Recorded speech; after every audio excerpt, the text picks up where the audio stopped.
पूरी दुनिया के मुसलमानों ने यह साबित कर दिया है कि अन्यायी और हमलावर कितना भी ताकतवर हो, एकजुटता में ताकत है। ये तस्वीरें जो मैंने आपको दिखाई, ये मुंबई का है, जहां फिलिस्तीन के समर्थन में और इजराइल के बमबारी के खिलाफ बड़ा प्रदर्शन हुआ। वहीं दिल्ली की तस्वीरें देखिए, दिल्ली में भी देश भर के बड़े मुस्लिम नेता, जिसमें बीएसपी के सांसद कुंवर दानिश अली और जेडीयू के नेता आपको बता दें केसी त्यागी भी हुए। तो देश भर के मुस्लिम भी जमा हुए, प्रदर्शन किया, और ये बात तय है कि दुनिया भर के मुसलमान कम से कम एकजुट हो रहे हैं और उनके साथ न्याय पसंद लोग भी खड़ा हैं। भारत में राहुल गांधी का लगभग अब जाकर एक ट्वीट आया है कि बहुत गलत हो रहा है, सोचिए, लेकिन आजम खान पर अब भी ट्वीट नहीं आया है।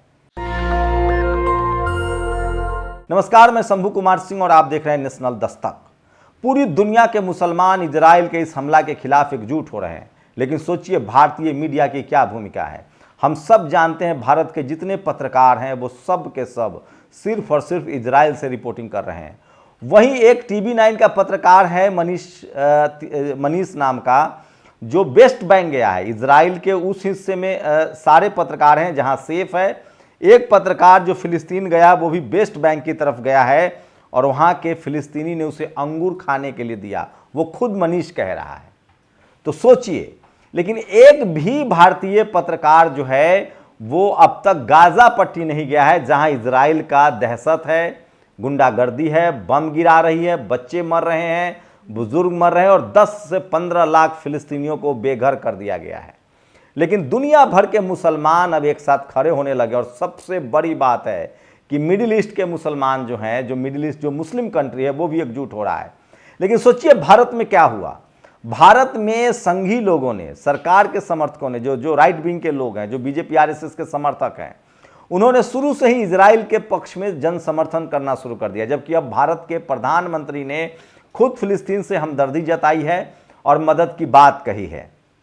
वही सोचिए, यूपी सरकार ने कहा कि हम किसी को भी इजाज़त नहीं देंगे कि फिलिस्तीन का समर्थन करे। हमास का उन्होंने नाम लिया था।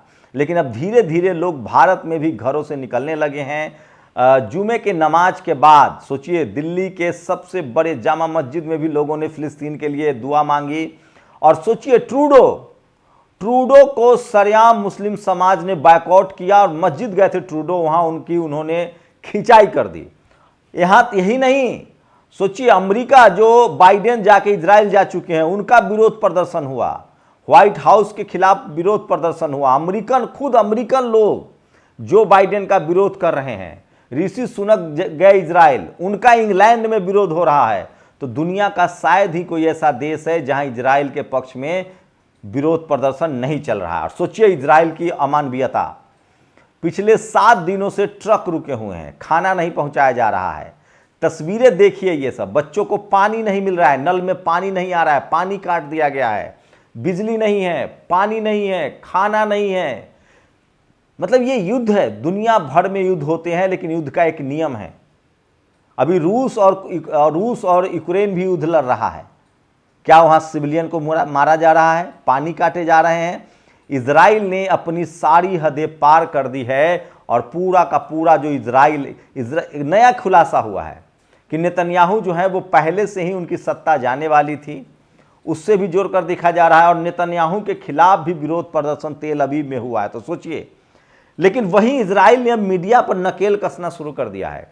कहा जा रहा है कि अल जजीरा को वो बाहर निकालना चाहते हैं कि अल जजीरा रिपोर्टिंग न करे, अल जजीरा खबर न दिखाए, क्योंकि अल जजीरा सच दिखा रहा है, CNN सच दिखा रहा है, BBC सच दिखा रहा है। उनकी कोशिश है कि सिर्फ भारतीय मीडिया जो है वो इजराइल में रहे, अल जजीरा न रहे, और वहाँ भी अब इंटरनेट कट कर दिया गया है। लेकिन सोचिए, कल मैं एक वीडियो देख रहा था, मुझे नहीं पता वो मिलेगा कि नहीं, एक फिलिस्तीनी लड़की सरेआम एक गोरे पत्रकार को कह रही थी, जो इजराइल समर्थक थी, कि आप लोग झूठ दिखाते हैं, फर्जीवाड़ा दिखाते हैं, यहाँ युद्ध के नियमों की धज्जियाँ उड़ाई जा रही है। आप पकड़िए ना हमास को, करिए ना हमला हमास पर, लड़िए आप हमास से। सवाल है कि हमास ने हमला किया इजराइल पर, तो हमास पर हमला कीजिए। आम फिलिस्तीनियों का दोष क्या है? तो सोचिए, सबसे ज़्यादा कल मुंबई में एक बड़ा प्रदर्शन हुआ। मुंबई में भी बीजेपी की सरकार है, उसके बाद भी बड़ा प्रदर्शन हुआ, दिल्ली में बड़ा प्रदर्शन हुआ, और शायद ही दुनिया का कोई मुल्क नहीं है, और सिर्फ ये नहीं कह सकते हैं कि सिर्फ मुस्लिम राष्ट्र एकजुट हो रहे हैं, उस पर मैं आऊंगा। सोचिए, स्पेन, यूरोप के तमाम देश, चाहे वो इंग्लैंड हो, इंग्लैंड भले अब यूरोप से बाहर निकल रहा है, रूस, जर्मनी, फ्रांस, रूस में भी, रूस तो खुलेआम तौर से मदद पहुंचा रहा है इजराइल का। मैं फिर कह रहा हूं, युद्ध में झोंक दिया गया है, पूरे एशिया को युद्ध में झोंक दिया है।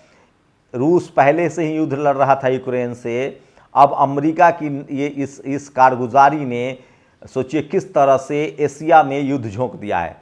ये अमेरिका की हमेशा से कारस्तानी होती है कि वो जानबूझकर युद्ध करता है। कहाँ वो युद्ध करता है? आकर एशिया में वियतनाम पर हमला करता है, वो अफगानिस्तान पर हमला करता है, वो इराक पर हमला करता है, वो लीबिया पर हमला करता है, वो अफगानिस्तान पर हमला करता है, और अब वो फिलिस्तीन पर हमला करवा रहा है। लेकिन सवाल है कि अमेरिका अपने पड़ोसियों से क्यों नहीं लड़ता है? क्यूबा से क्यों नहीं लड़ता है? मैक्सिको से क्यों नहीं लड़ता है? समझना पड़ेगा एशिया के लोगों को कि अमेरिका की पॉलिसी है कि एशिया में सबसे बड़ी आबादी है दुनिया की। सोचिए, दुनिया के जो सारे बड़े आबादी वाले देश है वो कहाँ हैं? भारत कहाँ है? चीन कहाँ है? रूस कहाँ है? पाकिस्तान कहाँ है? तो दुनिया की सबसे बड़ी आबादी चूंकि एशिया में बसती है, एशिया सबसे बड़ा मार्केट है, और एशिया में सबसे ज़्यादा हथियार सप्लाई करना है, इसलिए एशिया को युद्ध क्षेत्र में तब्दील किया जा रहा है। आपके नदी, नाले, समुद्र सब पर कब्जा करने की कोशिश है। और सबसे बड़ी बात है, शुरू से ही अमेरिका की कोशिश रही है कि जो मिडिल ईस्ट में जो खनिज है, जो तेल है, उस पर कंट्रोल किया जाए। लेकिन इजराइल के बहाने वो भी असफल होता दिख रहा है। पहले वो नॉर्थ कोरिया से पंगे पालता था, वहाँ उससे बात करने लगा क्योंकि नॉर्थ कोरिया के पास अब वीपन है।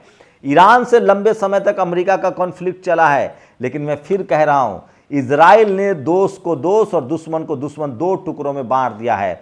जितने भी आज के डेट में ये स्थिति है कि शायद ही कोई आम आदमी हो, आम आदमी की बात कर रहा हूँ, जो इजराइल के इस अमानवीय हमले के समर्थक हो। भारत में कौन लोग इजराइल के समर्थक हैं? किसी से छुपा हुआ नहीं है। सवाल युद्ध का है, सवाल युद्ध के नियमों का है, सवाल मानवता का है। इस तरह से तो कोई भी मजबूत देश कल किसी कमजोर देश पर हमला कर देगा और उसको त्राही त्राही कर देगा, वहां के आम आदमी को मार देगा, और आप चुप रहेंगे। तो फिर क्या काम है यूनाइटेड नेशन का? फिर क्या काम है दुनिया? आप ग्लोबल समिट G20 क्यों करवा रहे थे? दुनिया भर में कन्वेंशन बना हुआ है, यूनाइटेड नेशंस के नियम हैं। आपको बता दें कि जिनेवा कन्वेंशन है कि वॉर के समय क्या नियम कानून अपनाए जाएंगे। दुनिया भर में युद्ध के एक नियम होता है, कायदा होता है, तरीका होता है। बेंजामिन नेतन्याहू ने उन सारे कायदे कानूनों की धज्जियां उड़ा दी है, और निर्दोष बच्चे, महिलाएं, मासूम मारे जा रहे हैं, हॉस्पिटल पर बम गिराए गए हैं। और इसी वजह से पूरा यूरोप, पूरा अमेरिका, सरकारें भले साथ हों, लेकिन जो आम लोग हैं वो खिलाफ हैं इजराइल के। और भारत के मुसलमान भी अब बात करने लगे हैं, निकलने लगे हैं, और उनको लगता है कि इस समय इजराइल के साथ, फिलिस्तीन के साथ जो नाइंसाफ़ी हो रही है उसके खिलाफ, इजराइल के खिलाफ हमें खड़ा होना पड़ेगा। और मुंबई की ये तस्वीरें हैं जहां मुसलमान घरों से निकले। लेकिन सोचिए, भारत की मीडिया की कितनी गंदी भूमिका है। वो भारतीय मुसलमानों को दोषी ठहराने की कोशिश कर रही है, दोषी पोर्ट्रेट कर रही है। आप सवाल कर सकते हैं, मैं वही दूसरी बात कह रहा हूं, इजराइल के बहाने भारत का सबसे बड़ा नुकसान हो रहा है। भारत को प्रधानमंत्री नरेंद्र मोदी ने इसको समझ लिया है। अगर नहीं समझ पाते तो वो इजराइल के पक्ष में उन्होंने एक बयान जारी किया था, ट्वीट दिया था। उसके बाद से प्रधानमंत्री नरेंद्र मोदी का या विदेश मंत्रालय का कोई भी ट्वीट नहीं आया है इजराइल के पक्ष में। उसके बाद जो दो बड़े बयान आए हैं उसमें साफ कहा गया है कि हम फिलिस्तीनियों के साथ है। इसकी वजह क्या है? इसकी वजह यह है कि भारत जो है मिडिल ईस्ट में हमारा सबसे बड़ा कारोबार है, साउथ ईस्ट एशिया में हमारा कारोबार है। आप सबको पता है कि चाइना की जो विस्तारवादी नीति, आज बताऊंगा विस्तार से किस तरह से चाइना लगातार सीमावर्ती इलाकों में सेना का डिप्लॉयमेंट कर रहा है, हेलीपैड बना रहा है। आप सब जानते हैं चाइना की विस्तारवादी नीति। एक समय था जब भारत का रूस से अच्छे संबंध थे, चाइना हमेशा से दुश्मन देश रहा है, चाइना हमेशा से पाकिस्तान के साथ खड़ा रहा है। लेकिन भारत रूस के साथ, भारत के संबंध मिडिल ईस्ट से, ईरान से सब दिन हमेशा बेहतर रहे हैं। तेल का कारोबार हो, बंदर पोर्ट, सोचिए अडानी को बंदरगाह मिला था ईरान में, अब जाकर तेल अवीव में मिला था। तो फिर कह रहा हूं, बिजनेस के लिहाज से या भारत के गरीब लोग जो हैं वो पूरा मिडिल ईस्ट जाके काम करते हैं, यूरोप बहुत कम लोग जाते हैं, अब धीरे धीरे यूरोप जाने लगे हैं। तो इजराइल और फिलिस्तीन के मुद्दे पर दुनिया दो खेमे में बट गया है और मुश्किल से 2 और 4 देश हैं, जर्मनी, इंग्लैंड, अमेरिका, ये 3 देश हैं जो इजराइल के साथ खड़े हैं, मात्र 3 देश हैं, और फ्रांस। लेकिन वहां की जनता लगातार फिलिस्तीन के समर्थन में है। इसका मतलब है कि इजराइल पूरी दुनिया में अलग थलग पड़ता जा रहा है। और एक बात तो तय है कि ये इस युद्ध में वो जीत नहीं पाएगा, क्योंकि वो जितना बम बरसा ले, जब गुरिल्ला युद्ध की बात आएगी, सोचिए अमेरिका अफगानिस्तान को नहीं निपट पाया, तालिबानियों से नहीं निपट पाया, आज अफगानिस्तान में तालिबान का शासन है। सऊदी, इराक से भी जाना पड़ा, लीबिया से भी जाना पड़ा, लेकिन आज इराक की क्या हालत हो गई, लीबिया की क्या हालत हो गई। मैं फिर कह रहा हूं, इजराइल फिलिस्तीन युद्ध कुछ नहीं है, यह अमेरिका का विस्तारवादी है। अमेरिका दरअसल चाइना और रूस से कमजोर पड़ता जा रहा है। हाल के दिनों में चाइना और रूस का जो गठबंधन है वो अमेरिका की बेचैनी का कारण है। और जिस तरह से यूक्रेन पर हमला कर रहा था रूस, यूक्रेन के बदले के तौर पे देखा जा रहा है कि इजराइल के बहाने अमेरिका अपनी डिप्लोमेटिक राजनीति कर रहा है। लेकिन ये दुनिया भर के अमन पसंद लोग और खासकर मुस्लिम समाज के लोग भी पहुंचे हैं। और अब स्थिति ये हो गई है कि भारत सरकार ने भी साफ साफ कहा है कि हम एक सोबरन, मतलब एक स्वायत्त फिलिस्तीन, एक आज़ाद फिलिस्तीन की हम पक्षधर हैं, और हम भारत फिलिस्तीन में जो आम लोग हैं उनकी मदद करते रहेंगे। कुछ ऐसे लोग हैं भारत में जो इजराइल के साथ खड़े हैं, लेकिन एक बात तय है कि पूरी दुनिया जो है वो इजराइल के खिलाफ है। वहीं इजराइल अपने पड़ोसी देशों से घिर गया है। सोचिए, इजराइल की ये स्थिति है कि लगभग 20,000 से ज़्यादा जो यहूदी दुनिया भर के, दरअसल उसका एक धार्मिक अप्रोच है, मुस्लिम समाज का भी धार्मिक अप्रोच है जो अल अक्सा मस्जिद है, क्रिश्चियन समाज का भी धार्मिक अप्रोच है, और यहूदियों का भी धार्मिक अप्रोच है।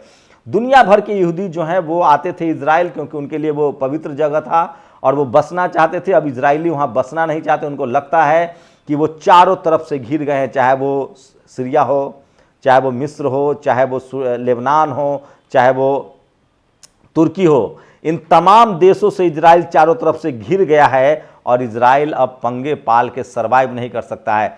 अब तक लोगों को लगता था कि एक टेरर ग्रुप के खिलाफ इजराइल कार्रवाई करता है, लेकिन हमास के बहाने जिस तरह से गाजा पट्टी पर हमला हुआ है, पूरी दुनिया को लग गया है कि इजराइल दरअसल फिलिस्तीन पर कब्जा करना चाहता है। और इस वजह से इजराइल के खिलाफ दुनिया खड़ी हो रही है। अब वो समय गया जब world war first, world war second हो रहा था। अब समय ये है कि आप कमज़ोर से कमज़ोर देश पर भी हमला नहीं कर सकते हैं, क्योंकि दुनिया में संचार है, टेक्नोलॉजी है और इंटरनेट है। सारी खबरें एक दुनिया के दूसरे देशों में जाती आती रहती है।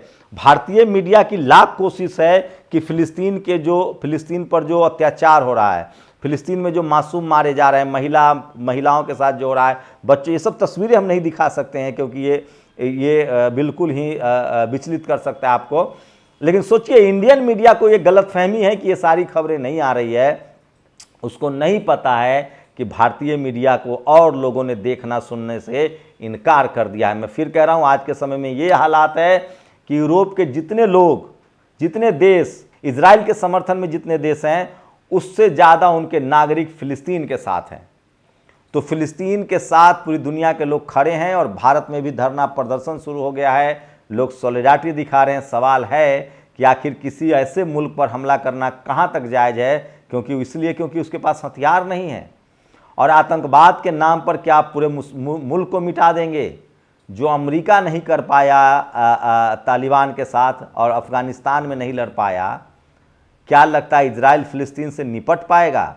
भारत में कुछ लोग भोले हैं, उनको समझ नहीं आ रहा है कि नेतन्याहू दरअसल अपनी कुर्सी बचा रहे हैं और उन्होंने देश को युद्ध में धकेल दिया है। लेकिन चारों तरफ से इजराइल घिर गया है। अब न उसे उगलते बन रहा है न निगलते बन रहा है। भुगतना तो अब इजराइल को ही पड़ेगा, क्योंकि फिलिस्तीन के पास अब खोने के लिए कुछ भी नहीं है। और मैं फिर कह रहा हूँ, जब एक मजबूत मुल्क और एक कमज़ोर मुल्क में लड़ाई होती है तो अंततोगत्वा जो सबसे ज़्यादा नुकसान होता है वो मजबूत मुल्क का होता है। नहीं, एग्जाम्पल आपको बता रहा हूँ, कभी भी अमेरिका क्यूबा से नहीं लड़ता है क्योंकि उसका पड़ोसी देश है। उसी तरह से इजराइल ने फिलिस्तीन के साथ जो किया है और जिस तरह की बमबारी की है, जिस तरह की अमानवीयता की है, उसने अपने सारे पड़ोसी देशों को गंवा दिया है। और सबसे बड़ी बात है, पूरी दुनिया के मुसलमान और पूरी दुनिया के मुस्लिम कंट्री एक साथ खड़े हो गए हैं। भारत सरकार का फैसला स्वागत योग्य है, वो एक स्वतंत्र फिलिस्तीन के साथ है। आप लोग अपनी प्रतिक्रिया जरूर दीजिए, आपकी प्रतिक्रिया बहुत ज़रूरी है क्योंकि ये मानवता का मसला है। शुक्रिया। नेशनल दस्तक की आपसे गुजारिश है कि अगर इसको बचाना चाहते हैं तो नेशनल दस्तक को सब्सक्राइब करने के लिए रेड कलर के सब्सक्राइब बटन को दबाएं, फिर बेल आइकन की घंटी दबाएं। नेशनल दस्तक को बचाने के लिए बहुत जरूरी है कि हर खबर को शेयर करें, लाइक करें, कमेंट जरूर करें।